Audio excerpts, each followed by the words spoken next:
Hi friends, ఈరోజైతే గంగవాయల కూర పప్పు ఎలా తయారు చేయాలో చూద్దాము.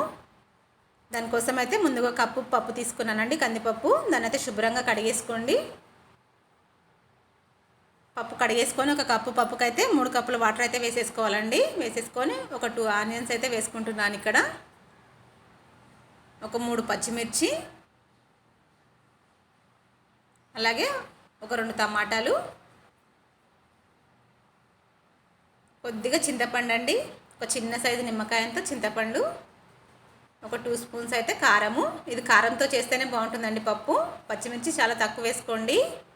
అలాగే స్పూన్ పసుపు అండి. ఇది గంగవాయల కూర అండి. ముందుగానే ఆకులు మొత్తం మంచిగా గిల్లేసుకొని ఇలా కడిగేస్తే పక్కన పెట్టుకోవాలి. దాన్ని అయితే దీంట్లో వేసేసుకోండి. గంగవాయల కూర సమ్మర్లో తినడం వల్ల ఒంటికి చలవ చేస్తుందండి. చాలా మంచిది గంగవాయల కూర ఒంటికి. తప్పకుండా తినాలండి అప్పుడప్పుడు. దీనైతే ఇప్పుడు మూత పెట్టేసి 3 విజిల్స్ అయితే రానివ్వాలండి. చూడండి, 3 విజిల్స్ తర్వాత పప్పు అయితే ఉడికిపోయింది. దీంట్లో అయితే కొద్దిగా సాల్ట్ వేసుకొని మన పప్పు కర్ర ఉంటుంది కదా రుబ్బేది, దాంతో అయితే ఇట్లా మెదుపుకోవాలండి మొత్తము.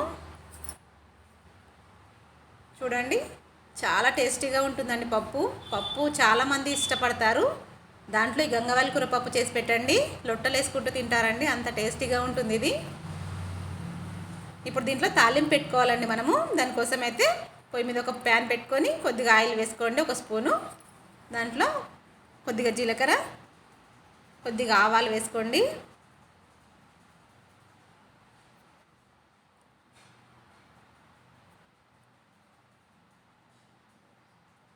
అవి కొద్దిగా వేగాలండి.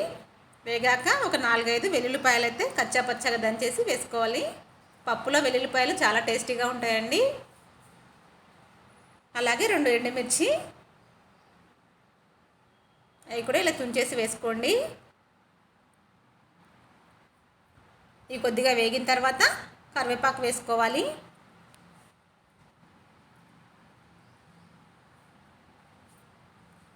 ఇప్పుడు ఈ పోపుని మనం పప్పులో వేసేసుకోవాలండి.